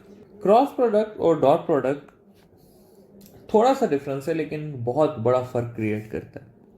क्रॉस प्रोडक्ट क्या है कि when two vectors are multiplied and their product is also a vector। कहने का मतलब क्या है कि अगर मैं a को b के साथ क्रॉस प्रोडक्ट करता हूं तो इसके रिजल्ट में क्या आएगा? एक वेक्टर ही आएगा। फॉर एग्जाम्पल मैं कह देता हूं एक c है, वो वेक्टर ही आएगा। ठीक है। अब अगर मैं कहूं कि मेरे पास दो वेक्टर्स हैं, ये है मेरे पास a वेक्टर, ये है b वेक्टर, और ये है मेरे पास थीटा, और मैं करना चाहता हूं a क्रॉस b। ठीक है। तो a क्रॉस b को करने के लिए मुझे क्या करना पड़ेगा? a क्रॉस b का आंसर आएगा मेरे पास a b साइन थीटा और साथ n। ये n जो है ये बहुत ज़रूरी है, क्योंकि अगर मैं सिर्फ ए बी साइन थीटा लिख देता हूं तो ये मैग्नीट्यूड है सिर्फ, और ये डायरेक्शन है, और ये दोनों मिलके फिर क्या बना रहे हैं? वेक्टर बना रहे हैं। तो इसलिए ये n लिखना बहुत ज़रूरी है। तो b साइन थीटा क्या होगा? b साइन थीटा होगा मेरे पास, ये सिस्टम था, अगर ये सिचुएशन थी तो b साइन थीटा के लिए मुझे क्या करना पड़ेगा? मुझे यहां पर b का परपेंडिकुलर लेना पड़ेगा। तो ये होगा मेरे पास क्या? b साइन थीटा, ये हो जाएगा b और ये हो जाएगा a। अच्छा, अब अगली चीज ये कि हमने ये तो पढ़ लिया कि ए बी जो है वो A cross B A B sine theta N है। अब एन का कोई डायरेक्शन भी तो होगा ना, तो एन के डायरेक्शन के लिए यहां पर लिख देते हैं कि एन का क्या डायरेक्शन होगा। तो एन का डायरेक्शन होगा by using right hand rule. और वो राइट हैंड रूल किस तरह से अप्लाई होगा? वो होगा curl the fingers from first vector to second vector, और थंब जो होगा will show direction of N. For example अभी जो हमने केस डिस्कस किया, केस किस तरह से था? ये था कि ये था हमारे पास b और ये था a, और मैं फाइंड करना चाहता हूं a क्रॉस b। ठीक है, इसको बल्कि एक पेपर पे ड्रॉ कर लेते हैं, ताकि बल्कि इधर ही ठीक है। अच्छा, ए क्रॉस बी फाइंड करते हैं। तो ए क्रॉस बी के लिए मैं क्या करूंगा, ए क्रॉस बी के लिए मैं फिंगर्स को कर्ल करूंगा फ्रॉम ए टू बी। तो अगर आप लोग सारे अपनी फिंगर्स को कर्ल करें from A to B right hand की, ठीक है, तो आपका जो थंब है वो सामने फेस कर रहा होगा आप लोगों के। ठीक है, अगर ये पेपर है, ये अगर पेपर है और इस पे इस तरह से बी बना हुआ है और ए बना हुआ है, तो फिंगर्स अगर आप कर्ल करेंगे तो आपको पता चलेगा कि एन का डायरेक्शन जो है वो इस तरह से आ रहा है। ठीक है, करके देख लें कि अगर आप इसके थंब को मतलब इस तरह से करें प्लेस राइट हैंड के, तो थंब आपका ऊपर की तरफ जा रहा होगा। तो ये क्या है, ये है आपके पास राइट हैंड रूल। अब अगर इसी को मैं स्टूडेंट्स कह दूं कि मैं बी क्रॉस ए कर रहा हूं, फिर क्या होगा? तो अब आपका फर्स्ट वेक्टर बन गया है बी। ठीक है, तो आपको फिंगर्स को कर्ल करना पड़ेगा बी से ए तक, इस डायरेक्शन में। तो जब आप इस डायरेक्शन में फिंगर्स को कर्ल करेंगे तो आप लोगों का जो थंब है वो नीचे की तरफ आएगा। तो ये होगा बी क्रॉस ए का एन। तो ये आप लोगों ने लाजमी देख लेना है कि फर्स्ट वेक्टर कौन सा है और सेकंड वेक्टर कौन सा है। अब आ जाते हैं हम प्रॉपर्टीज ऑफ क्रॉस प्रोडक्ट की तरफ। तो प्रॉपर्टीज को थोड़ा सा देख लेते हैं। प्रॉपर्टीज वही वाली हैं सारी, जिसमें सबसे पहली आ जाती है हमारे पास कम्यूटेटिव प्रॉपर्टी। हमने ये देखना है कि ये कम्यूटेटिव प्रॉपर्टी को ओबे करता है क्रॉस प्रोडक्ट या नहीं करता। तो क्रॉस प्रोडक्ट के बारे में कहा जाता है कि ये एंटी कम्यूटेटिव प्रॉपर्टी को ओबे करता है। यानी कि क्या मतलब है, A cross B is equal to minus B cross A and A cross B is not equal to B cross A. या इसकी एक आखिरी स्टेटमेंट भी है कि magnitude of A cross B is equal to magnitude of B cross A. अब इन सारी चीजों को देख लेते हैं। सबसे पहले हम करते हैं कि ये दो वेक्टर्स हैं मेरे पास, ए और बी, ये है थीटा इनके बीच में। सबसे पहले मैं करता हूं ए क्रॉस बी को फाइंड। तो ए क्रॉस बी का आंसर आएगा A B sine theta, theta N. ठीक है, और इसके एन का डायरेक्शन होगा ऊपर की तरफ, ये होगा इसका एन। अब अगर मैं कहूं कि मैं बी क्रॉस ए करना चाहता हूं, तब क्या होगा? जब मैं बी क्रॉस ए करूंगा तो वो हो जाएगा बी ए साइन थीटा और एन हो जाएगा। अब अगर मैं बी ए को करूं तो इसका नॉर्मल वेक्टर किस तरफ होगा? तो अगर मैं बी से ए की तरफ आऊंगा तो नॉर्मल वेक्टर होगा इसका नीचे की तरफ। तो अगर अब आप स्टूडेंट्स देखें तो एक वेक्टर इस तरह से ऊपर की तरफ गया हुआ है, एक वेक्टर इस तरह से नीचे की तरफ गया हुआ है। जबकि अगर मैं मैग्नीट्यूड की बात करूं तो वो इक्वल है। इसका आंसर आप फाइंड करें तो भी वही आएगा, इसका आंसर आप फाइंड करें तो भी वही आएगा। तो ये आखिरी स्टेटमेंट ठीक है कि मैग्नीट्यूड वाइज ये दोनों क्या हैं, इक्वल है। असल में ये दोनों इक्वल नहीं है। और क्यों इक्वल नहीं है? क्योंकि ये दोनों क्या है, एक दूसरे के ऑपोजिट है। एक वेक्टर ऊपर गया हुआ है, दूसरा वेक्टर नीचे आया हुआ है। तो ये तीन चीजें आपको पता होनी चाहिए कि जो क्रॉस प्रोडक्ट है वो एंटी कम्यूटेटिव प्रॉपर्टी को फॉलो करता है। ठीक है, तो ये है आप लोगों के पास क्या, क्रॉस प्रोडक्ट की पहली प्रॉपर्टी कि वो एंटी कम्यूटेटिव है। दूसरी पे जाते हैं जो कि है सेल्फ वेक्टर प्रोडक्ट की प्रॉपर्टी। तो अगर मैं सेल्फ वेक्टर की बात करूं तो इसका आंसर आएगा आप लोगों के पास नल वेक्टर। ठीक है, जीरो नहीं आएगा, नल वेक्टर आएगा। अच्छा, ये बात बड़ी इंपॉर्टेंट है। कैसे नल वेक्टर आएगा? ये देखिए, मैं कहता हूं कि ये मेरे पास एक ए वेक्टर है, ये है आपके पास ए वेक्टर, और मैं इसको ऐसे ही एक और ए वेक्टर के साथ क्रॉस मल्टीप्लाई करता हूं। तो मैं ए क्रॉस ए कर लेता हूं, तो मेरे पास आ जाएगा A cross A is equal to A sine theta N आ जाएगा। ए और ए के बीच में एंगल कितना है? ए और ए के बीच में एंगल है 0 डिग्री, तो ये हो जाएगा साइन 0 और एन। साइन 0 होता है 0, तो ये हो जाएगा 0 और एन, यानी कि 0 ऐसा कि जिसके पास डायरेक्शन हो उसको हम क्या कहते हैं? नल वेक्टर कहते हैं। ठीक है, तो सेकंड प्रॉपर्टी हमारी होगी सेल्फ वेक्टर की। तो हमें पता चल गया कि अगर मैं सेल्फ वेक्टर ए की वेक्टर को उसके साथ क्रॉस मल्टीप्लाई करूंगा तो आंसर कितना आएगा? नल वेक्टर आएगा। अगली चीज पे जाते हैं। तो अगली चीज जो है वो है हमारे पास cross product of unit vectors.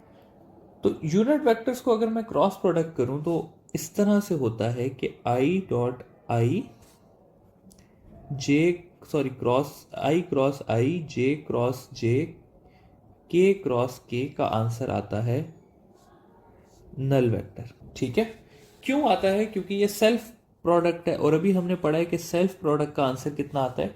0, या नल वेक्टर आता है। 0 नहीं कह सकते, सॉरी। अच्छा, अब अगली चीज आती है कि आई क्रॉस जे या जे क्रॉस के या के क्रॉस आई, इनके आंसर्स कैसे आते हैं? ठीक है, ये चीज हमने फाइंड करनी है। तो इस चीज को फाइंड करने के लिए सबसे पहले मैं एक छोटा सा कॉन्सेप्ट समझा देता हूं। कंसिडर ये करते हैं कि ये है हमारे पास एक पेज, ऐसे करके है हमारे पास ये पेज है। ठीक है, इस पेज पे इस तरह से है हमारा ये आई वेक्टर, और ये है हमारा जे वेक्टर, ये है जे वेक्टर। मैं कहता हूं कि मैं करता हूं आई क्रॉस जे। तो जब मैं आई क्रॉस जे करूंगा तो इसका आंसर क्या आएगा? 1 इंटू 1, सॉरी वहां से 1 इंटू 1 साइन थीटा एन।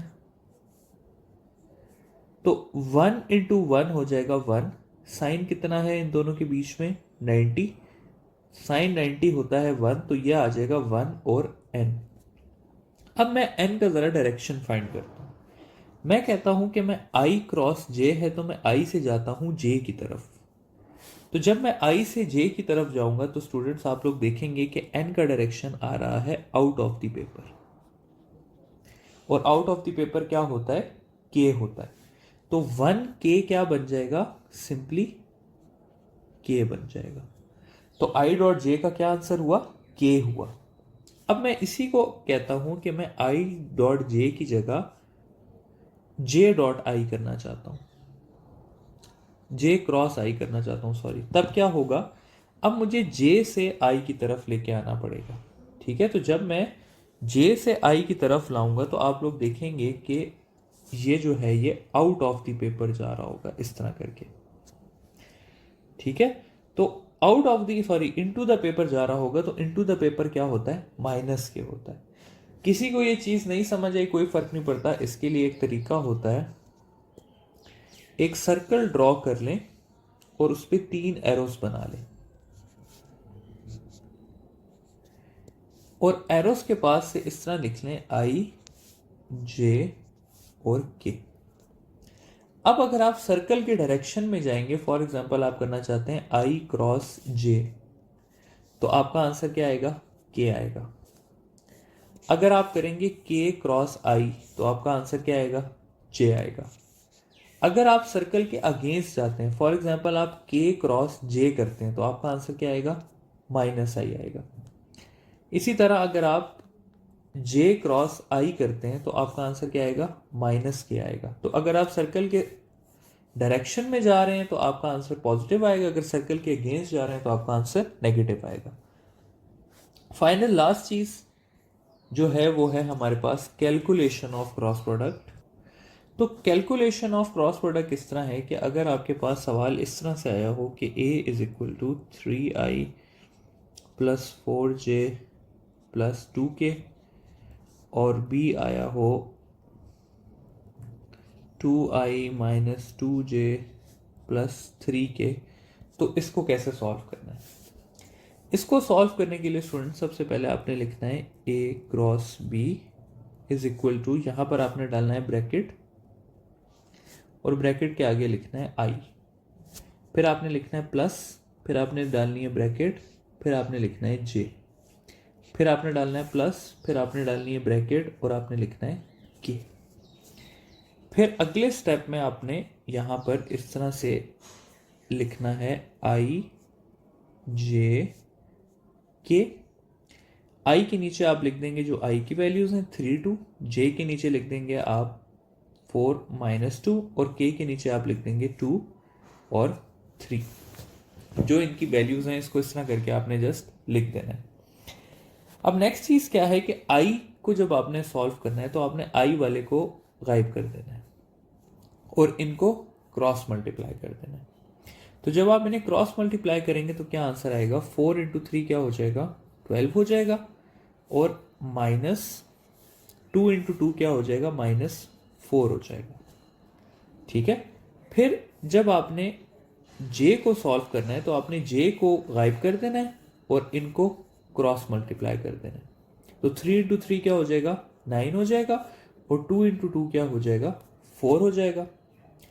फिर जब आपने j को सॉल्व करना है, सॉरी k को सॉल्व करना है, तो आपने k को गायब कर देना है और इन्हें क्रॉस मल्टीप्लाई कर देना है। तो 3 इंटू माइनस 2 क्या हो जाएगा? माइनस 6 हो जाएगा और 4 इंटू 2 क्या हो जाएगा? 8 हो जाएगा। ठीक है। तो फिर जब आप इस सारे को सॉल्व करेंगे तो आपके पास आंसर आ जाएगा 12 plus 4 16i minus 5j minus 14k। तो ये हो जाएगा आप लोगों के पास आंसर। तो इस तरह से हम क्रॉस प्रोडक्ट को सॉल्व करते हैं। क्रॉस प्रोडक्ट किताबी लिहाज से इतना इंपॉर्टेंट नहीं है। क्रॉस प्रोडक्ट में जो एक इंपॉर्टेंट चीज दी हुई है वो हमारे पास एग्जाम्पल में है टॉर्क की। तो एग्जाम्पल में आते हैं। तो एग्जाम्पल में जो चीज हमने स्टडी करनी है वो है टॉर्क। टॉर्क को कहा जाता है कि ये है cross product of force and momentum. यानी कि मैं कहता हूं कि अगर ये नट बोल्ट ले लेते हैं और मैं इसको एक स्पैनर से खोल रहा हूं,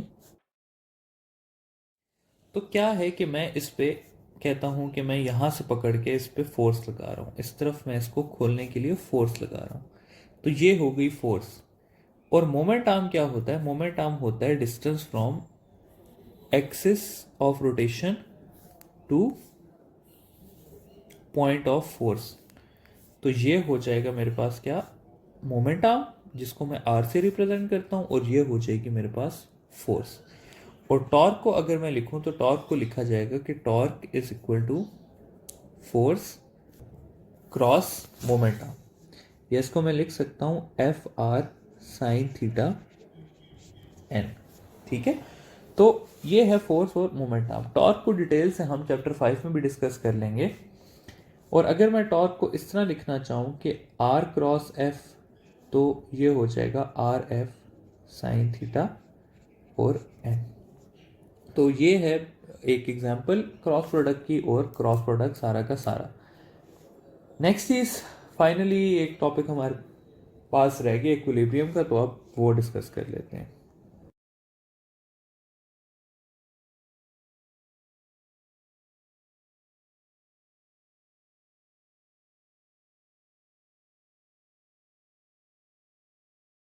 अच्छा, तो स्टूडेंट्स इस तरह करते हैं कि आगे हम देख लेते हैं ये लेक्चर। बेसिकली ट्रिक्स हैं आपके पास of cross and dot product. तो जिस तरह अभी हमने एक लेक्चर पहले पढ़ा था क्रॉस और डॉट से पहले एडिशन और कंपोनेंट्स ऑफ वेक्टर की ट्रिक्स का, इसी तरह हम एक ये भी पढ़ेंगे क्रॉस और डॉट प्रोडक्ट की ट्रिक्स का। अब क्या है स्टूडेंट्स के सवाल इस तरह का होगा आपके पास कि टू वेक्टर्स ए आपके पास दिया होगा 3i प्लस 4j और बी आपके पास दिया होगा 6i प्लस 8j, और आपको कहा होगा कि find angle between A and B. तो इस तरह के जितने भी सवाल होंगे जिसमें आप लोगों को ए और बी दिया होगा वेक्टर फॉर्म में, यहां पर देखें ए और बी आपको दिया हुआ है वेक्टर फॉर्म में, और आपसे एंगल पूछा होगा, तो एंगल जहां पे पूछा हो वहां पे सबसे बेहतर जो तरीका होता है वो होता है डॉट प्रोडक्ट को यूज करने का। कैसे डॉट प्रोडक्ट को यूज करने का, देखें यहां पर मैं लिख सकता हूं कि A dot B is equal to A B cos of theta. अब ए को अगर मैं लिखूं तो मैं लिख सकता हूं 3i प्लस 4j, बी को मैं लिख सकता हूं 6i प्लस 8j। अब यहां पर मुझे लिखना है ए और बी का मैग्नीट्यूड, तो चलें वो फाइंड कर लेते हैं। ए का मैग्नीट्यूड फाइंड करने जाऊंगा तो वो हो जाएगा 3 square plus 4 square under the root, जिसका आंसर 5 आ जाएगा, और बी का मैग्नीट्यूड फाइंड करने जाऊंगा तो वो हो जाएगा 6 square plus 8 square under the root, जिसका आंसर 10 आ जाएगा। तो अब मैं यहां पे लिख सकता हूं 5 इंटू 10 कॉस ऑफ थीटा। यहां पे 3 6 से मल्टीप्लाई हो जाएगा, 4 8 से हो जाएगा, तो आंसर मेरे पास आ जाएगा 18 plus 32 is equal to 50 cos of theta. ये हो जाएगा 50 is equal to 50 cos of theta, या मैं लिख सकता हूं theta is equal to cos inverse 1, जिसका आंसर आ जाएगा मेरे पास 0 डिग्री। तो दोनों वेक्टर्स के बीच में एंगल कितना हुआ, 0 डिग्री हुआ। ठीक है, तो डॉट प्रोडक्ट का स्टूडेंट्स यहां पे आपको मैं सबसे एक मेन यूज बता रहा हूं कि डॉट प्रोडक्ट आपने कहां पे यूज करना है। डॉट प्रोडक्ट आपका यहां पे बहुत अच्छा यूज हो सकता है। ठीक है, अगले सवाल की तरफ जाते हैं जरा सा। सवाल कुछ इस तरह का होगा, आपको दिया हुआ होगा कि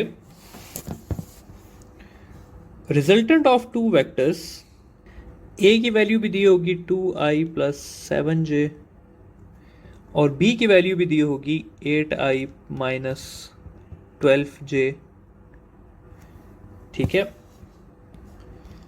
रिजल्टेंट आर बल्कि लिख लेते हैं, ऑफ टू वेक्टर्स ए और B is cross multiplied with another vector C, जो है वो आपको दिया होगा 10i प्लस 8j, और एंगल पूछा होगा कि find the angle between R cross C and C A या बी, कोई भी एक एंगल दिया हो, कोई भी एक वेक्टर दिया होगा। अब ये क्वेश्चन कैसे स्टूडेंट्स, ये देखने वाली बात है। मैं कहता हूं जी कि सबसे पहले आपको इसका आंसर बताता चलूं, इसका आंसर जो है वो 90 डिग्री होगा। सवाल ये है कि भाई क्यों होगा। देखिए, मैं कहता हूं कि एक पेज है आपके पास, ये वाई एक्सिस है आपका, ये जो है ये आपका एक्स एक्सिस है। कोई भी रैंडम वेक्टर से लें, ये जो आपको इंफॉर्मेशन दी हुई ऐसे कंफ्यूज करने के लिए। मैं कहता हूं ये ए वेक्टर है, ये है आपके पास बी वेक्टर, तो ये जो रेड है ये आपके पास क्या आ गया, रिजल्टेंट आ गया। तो ये रेड को मैं यहाँ पे ड्रॉ कर देता हूँ, ये आ गया आर वेक्टर। फिर एक और वेक्टर है वो सी वेक्टर इन्होंने नाम दिया हुआ है, तो सी वेक्टर को देख लेते हैं। मैं कहता हूँ ये एक सी वेक्टर है, तो ये आ गया आपके पास सी वेक्टर। पेज पे अगेन ड्रॉ कर लेते हैं इन लोगों को, तो पेज अगर मैं यहाँ पर ले आऊँ तो ये आ गया आपका पेज, ये आपका एक्स और वाई एक्सिस आ गया। अब स्टूडेंट्स बात ये है कि जब मैं इनको क्रॉस मल्टीप्लाई करूंगा तो मुझे राइट हैंड रूल यूज करना पड़ेगा। जब मैं राइट हैंड रूल यूज करूंगा तो जो के का डायरेक्शन होगा वो आ जाएगा मेरे pass out of the paper. ठीक है ना, आर को अगर मैं इस सी से मल्टीप्लाई करूंगा तो मेरे पास जो क्रॉस प्रोडक्ट आएगा वो आएगा आउट ऑफ द पेपर। ठीक है, तो आउट ऑफ द पेपर और इस प्लेन ऑफ द पेपर के बीच में हमेशा एंगल कितना रहेगा, 90 डिग्री रहेगा। तो क्रॉस प्रोडक्ट का हमेशा एंगल होता है 90 degree with the vectors which give cross product। ठीक है, तो आई होप कि ये चीज आपको समझ आ गई होगी कि क्रॉस प्रोडक्ट का एंगल हमेशा 90 डिग्री होता है। फॉर एग्जाम्पल अगर मैं कहूं कि मैं दो वेक्टर्स को ए और बी, कोई भी दो वेक्टर्स को क्रॉस प्रोडक्ट करता हूं, तो इस क्रॉस प्रोडक्ट का जो आंसर होगा वो परपेंडिकुलर होगा टू ए वेक्टर और वो परपेंडिकुलर होगा to B vector as well. ठीक है, इसी तरह अगर मैं कहूं कि मैं बी क्रॉस डी करता हूं, तो बी क्रॉस डी परपेंडिकुलर होगा बी वेक्टर के भी, और बी क्रॉस डी का जो आंसर है वो परपेंडिकुलर होगा डी के भी। ठीक है, तो ये चीज आप लोगों को पता होनी चाहिए। अब एक और कंपाउंड सवाल है आपके पास जिसमें वेक्टर क्रॉस प्रोडक्ट और डॉट प्रोडक्ट दोनों इस्तेमाल होते हैं, और वो है मल्टीप्लिकेशन ऑफ यूनिट वेक्टर्स। 3-4 सवाल कर लेते हैं। सवाल कुछ इस तरह के होंगे कि आई डॉट आई क्रॉस जे, सवाल हो सकता है आई क्रॉस जे डॉट के, सवाल हो सकता है आई बल्कि जे क्रॉस जे डॉट आई। ठीक है, तो ये कुछ सवाल हो सकते हैं आपके पास, और इनको सॉल्व कैसे करना है। देखिए, आपने ब्रैकेट वाला पहले सॉल्व करना है। जिस तरह कि अगर मैं पहले सवाल की बात करूं तो आई डॉट आई पहले सॉल्व करना है। हमें पता है कि आई डॉट आई का आंसर आता है 1, तो 1 को अगर मैं जे डॉट जे के साथ मल्टीप्लाई करूंगा तो आंसर मेरा क्रॉस प्रोडक्ट करूंगा तो ये स्केलर इनटू वेक्टर होगा और ये मेरे पास जे ही रहेगा। ठीक है, अगला सवाल देखते हैं। अगले सवाल में कुछ इस तरह से है कि मैं कर रहा हूं आई क्रॉस जे। अब आई क्रॉस जे के लिए मुझे वही सर्कल बनाना पड़ेगा अपना, जिसमें मैं लिखूंगा आई जे और के। तो आई क्रॉस जे जब मैं करूंगा तो आंसर मेरे पास आएगा के, तो इसका आंसर आ गया मेरे पास के। अब मैं करूंगा के डॉट के, तो के डॉट के का आंसर आ जाएगा 1, तो इसका आंसर हो जाएगा 1। आखिरी चीज देख लेते हैं, तो जे क्रॉस जे इंटू आई, जे क्रॉस जे का आंसर होता है मेरे पास नल वेक्टर, और जब मैं इस नल वेक्टर को आई के साथ करूंगा तो इसका आंसर भी आ जाएगा 0। ठीक है, तो इस तरह के सवाल आप लोगों से पूछे जा सकते हैं और इसके आंसर इस तरह से आपको पता होने चाहिए। अब नेक्स्ट चलते हैं और साइन और कॉस के आपस के सवाल देखते हैं कि भाई साइन और कॉस एक ही सवाल में, बल्कि इसको मैं साइन और कॉस कह रहा हूं, सॉरी, क्रॉस प्रोडक्ट और डॉट प्रोडक्ट एक ही सवाल में आपके पास कैसे आ सकते हैं। 2 एग्जांपल्स हैं मेरे पास जिनसे आपके काफी सारे सवाल और डाउट्स क्लियर हो सकते हैं। सवाल कुछ इस तरह से है कि dot product of 2 vectors A and B is A B. ठीक है, तो what will be their cross product, ये सवाल आपसे किया जा सकता है। तो देखिए स्टूडेंट्स, अगर 2 वेक्टर्स हैं ए और बी और उनको मैं डॉट प्रोडक्ट करता हूं और उनका आंसर आ जाता है ए बी, तो इसका मतलब हुआ कि कॉस थीटा का आंसर 1 है। और कॉस थीटा का आंसर 1 कब आता है, जब थीटा आपके पास 0 डिग्री होता है। तो मैं कह सकता हूं कि इन दोनों वेक्टर्स के बीच में एंगल कितना है, वो है जी 0 डिग्री। अब जब मैं इन्हीं 2 वेक्टर्स को क्रॉस मल्टीप्लाई करूंगा तो क्रॉस मल्टीप्लाई इस तरह हो जाएगा कि A cross B is equal to A B sine theta N. Theta है हमारे पास 0 डिग्री, तो ये हो जाएगा साइन 0, जिसका आंसर आ जाएगा नल वेक्टर हमारे पास। ठीक है, तो ये इस तरह से एक सवाल सॉल्व हो गया। इसी तरह अगर आपको क्रॉस प्रोडक्ट का आंसर ए बी दिया होगा तो डॉट प्रोडक्ट का आंसर 0 आएगा, क्योंकि क्रॉस प्रोडक्ट का अगर आंसर मैक्सिमम आ रहा है तो इसका मतलब है कि दोनों वेक्टर्स के बीच एंगल कितना है, 90 डिग्री है। फाइनली एक और सवाल जो मैं आप लोगों को कराना चाहता हूं वो इस तरह का होता है कि उसमें आपको क्रॉस प्रोडक्ट का मैग्नीट्यूड और डॉट प्रोडक्ट का मैग्नीट्यूड दिया होता है। कैसे दिया होता है, magnitude of cross product of vector A and B is √3 while their dot product is 1, find angle between them। ये आपके पास सवाल है।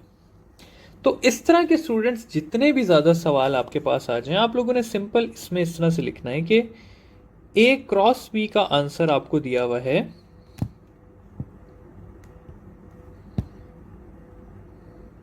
ए क्रॉस बी के मैग्नीट्यूड का आंसर है आपके पास √3 और ए डॉट बी के आंसर है 1। ठीक है, तो मैं लिख सकता हूं इस तरह करके कि ए क्रॉस बी आपके पास इक्वल होता है